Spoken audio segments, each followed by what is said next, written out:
All right, on today's episode of Sold As Is podcast, I have got a great opportunity to sit down with a good friend of mine, George Murphy. I've met George. He's a real estate agent back in 2018 when he came to my old brokerage. Kind of hit the ground running, rainbows and butterflies for him. And then during the pandemic, shifted, market came down, crashing for him, had to reinvent himself, and he's now back in the real estate game, and I'm just excited to share with your story. So, hey, let's jump into this episode here, and you know you're going to get a lot out of it.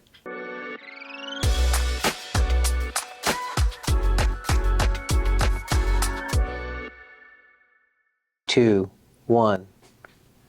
That's got to be a blooper right there. All right, everybody, welcome back to another episode of Sold As Is. Today I'm riding a little solo without my right-hand man, Matt, but I've got an awesome opportunity to sit here with my good friend, George Murphy. George, you're back in the real estate game. I'm so excited to kind of have you on the podcast over here because I really want to tell your story. It's almost like a rags to riches. I came into real estate. I left real estate. Now you're back into real estate. You're back here at the Rise Group with us. I kind of feel like I'm bringing the band back together. I feel it. You know? Yeah. And I just kind of wanted everybody, I think you got an interesting story, and I want everybody out there to kind of get a chance to kind of get to know you, the story, and hopefully this resonates with some people out there that may be thinking about getting into real estate and maybe can learn from your mistakes, or when they see something that they're going through, they could think to themselves, hey, this happened to George. I know I'm on the right track. Yeah, George? Yeah, I love it. So basically, I've had my license for about 8 years. Okay. And the first 2 years was just straight learning experience. Yeah. I was with, I wouldn't say the wrong brokerage, but I was with like a fast-paced brokerage. Yeah. And it wasn't right. 2018 is when I came to Keller Williams Studio City, met you. Yeah. Felt at home. And it was kind of also at that time that the Rams were coming to the SoFi Stadium, Exactly. and you were thinking ahead of the game there because you were already starting to say, hey, I'm going to reach out to these players because I know they're coming to LA. Yeah. And I mean, you were, in my opinion, one of the pioneers of kind of that, of really thinking about these guys. They need to live somewhere. Yeah. And they're probably going to buy somewhere.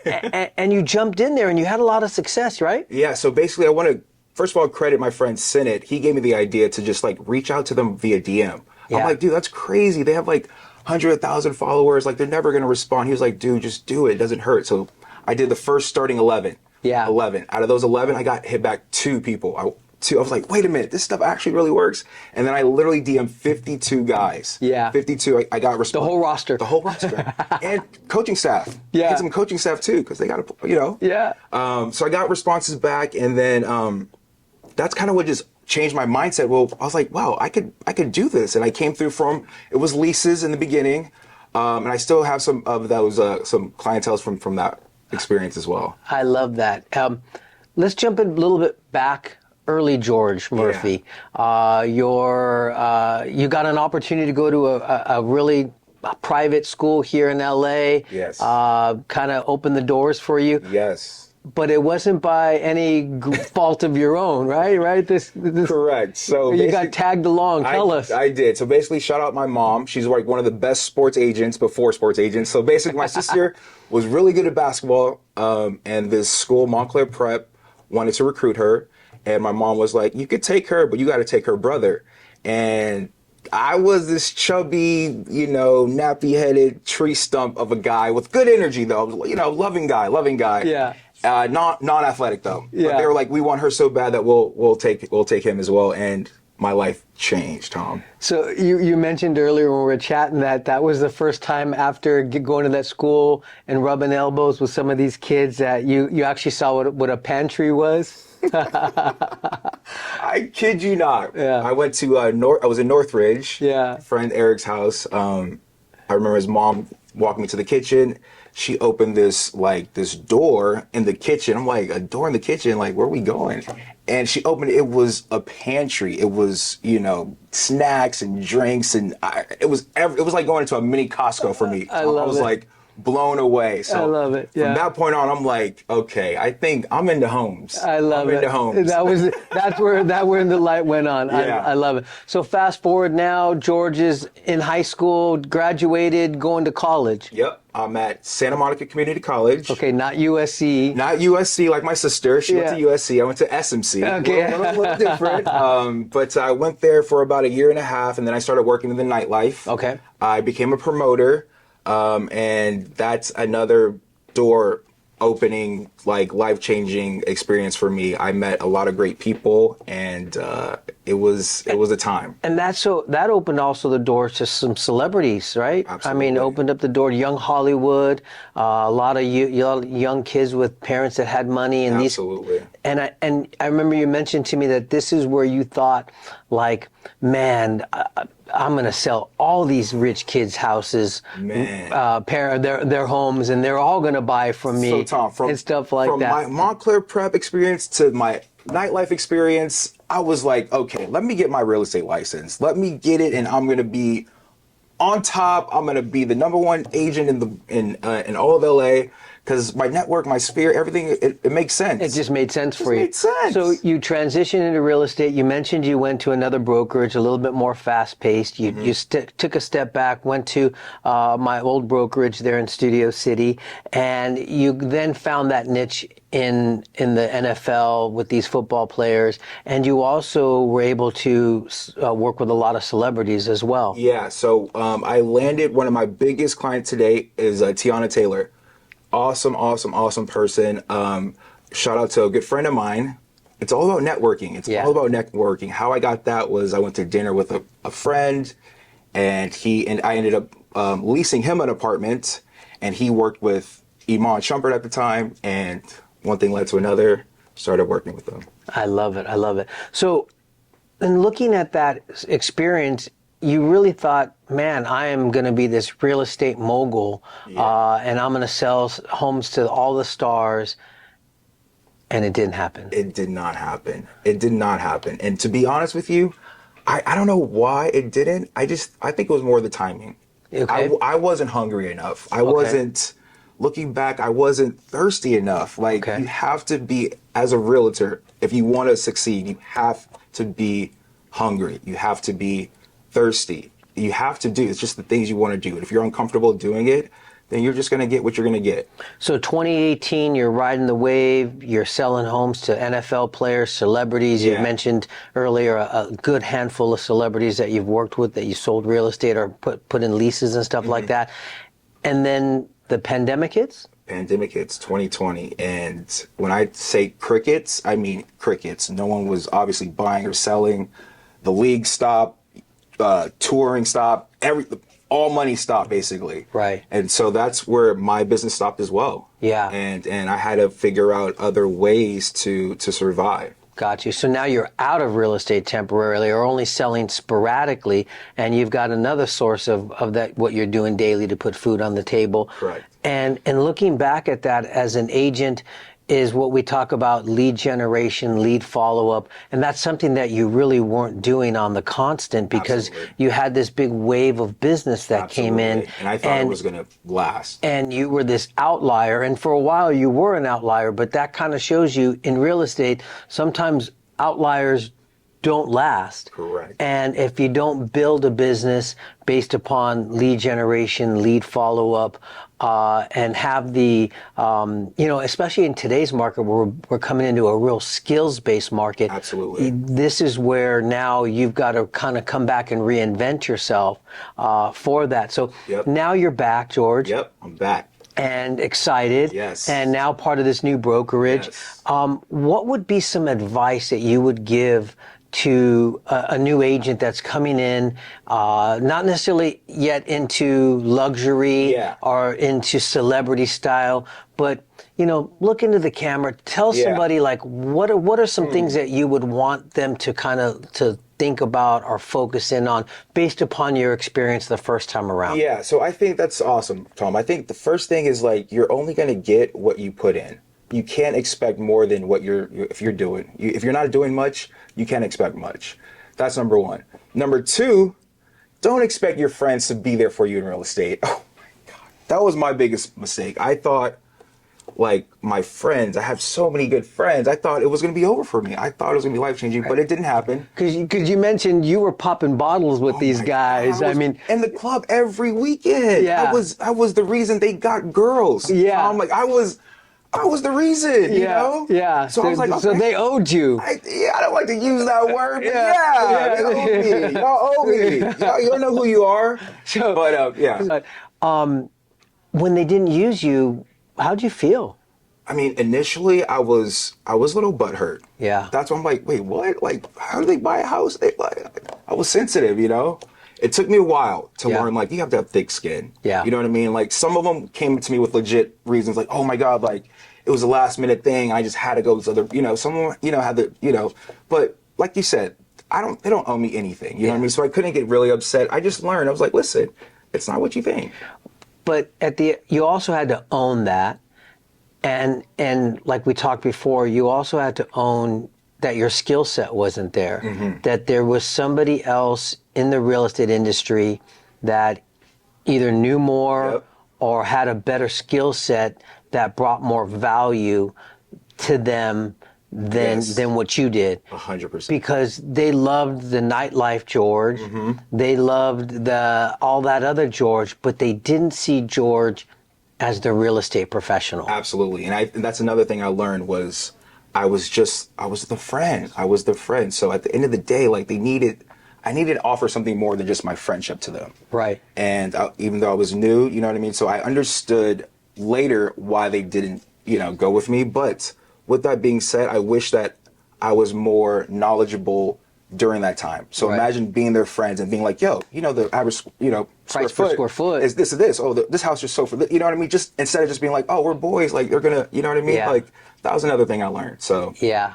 So and now, when was it hard on the ego? Did it crush you a little bit? it was hard on the ego. Yeah. It was, because I'm a sensitive guy to begin with. Like I'm an empath, all that. So I'm like, my boys, like, we went drinking together. Yeah. Did that have a lot to play with maybe how it was easy to maybe exit the real estate industry for a while? Was that kind of like, makes sense. Hey, like mentally I'm not there and I'm just going to go do something else? I think I depended way too much on that wave that I was riding. And then once the wave was down, I'm like, oh, I'm not a realtor. Yeah. Instead of being like, I was on a wave, I should have built that. I should have been building on that wave, but it was a lesson. And something we haven't talked about was you left Keller Williams and you went to another broker because they were the shiny... They were the new toy. They were the new toy out there, and you thought, oh my gosh, this is what I'm missing. This is what I needed. And I remember you saying goodbye, and I was like, man, George, I didn't say it to you, but I thought you're taking the same mindset and the same attitude to a new place, and you're probably going to get the same result. And you did. I remember our conversation, Tom, and at the end of the conversation, you were like, you could always come back. Yeah. I remember you saying that. Yeah. And I left there, I'm like, I'm not coming back. Tom is crazy. Like, I'm like, this is it. Like, yeah. And here I am. And not only did you not come back right away, but you actually left the industry for a while. I did. I was completely done with real estate. I had some other endeavors that I wanted to explore. Yeah. You know, and so I just figured, like, let me just put that on the back burner. Okay. And real estate just keeps creeping back. It's like, it's just, you know, and it's just, it's in me. It's in me. I love it. So now we got George 2.0. Yes. Or George 3.0, whatever George we have right now. He's supercharged and turbo. What's different about George now? He's hungrier. He's learned. I feel like it's my second chance at life. I love it. I feel like I died and I'm back and I know everything I did wrong. Okay. And I'm ready to come back. And I think the biggest thing I'm going to do is separate from the results. Okay. I'm just going to do the work. Love it. That's what I'm going to do. I love it. And in considering to do the work, you came back to get in business with me. I like to say we're reuniting the band over here slowly by slowly. I'm bringing the band. Tom, is amazing here. The energy in this place is amazing. Like, as soon as I step foot in here, I'm like, I just took a deep breath and it just felt up tempo and like. Yeah. Well, it took me a long time, many years to switch brokerages as well, but Okay. I saw the future of where brokerages were going, and I knew that making a shift was definitely in the right move for me as well. And I'm really kind of happy to have you, not kind of, I am super happy to be reunited with you, George. Let's chat real quick though about luxury. What if I was a new agent and I was looking to get into luxury? What would be some of the things that luxury or high-end clients look for in an agent, or what is it? Yeah, so they definitely look for a knowledgeable agent. You have to be knowledgeable and you have to just know what you're talking about. And one thing that I did in the beginning, I would go to open houses. I didn't have any buyers. I would still go to $7 million open houses. I would go to $8 million open houses. I went to the $72 million open house on Sunset. No buyer, no nothing. I just wanted to be in that realm. I wanted to be around that and see how other agents worked, how they, worked around that, that clientele. And Yeah. so that's another thing I would do. I would just I'd go to these open houses, go to these houses that you want to sell eventually and just see how people move. Gotcha. And how was it to interact with like celebrities, or are they super needy? Are they really super cool? Or tell me let a just little be bit honest. about. They are, in my opinion, they're not all the same, but they're all have the same qualities, and that those qualities are, they want what they want. They're unresponsive for the most part, and yes, they are very needy. Gotcha. They are very needy at the end of the day, but they're just humans at the end of the day. They're just normal people. I mean, I think when you're playing life at that level, in that celebrity status, they're pulled in a lot of different directions. They probably have business managers and different people around them that Exactly. are pulling at them. So for you to get their time, it's probably a little bit more precious. Totally. And when you're there, you've really got to focus. Exactly. Right? I'm glad you mentioned that they get pulled in different directions, because when I was working with Tiana, during that deal, it was like, Tiana and Iman liked it, but they still had to go through their business people. And so everything was like a delay, because it just wasn't just as easy as you would think it would be. Yeah.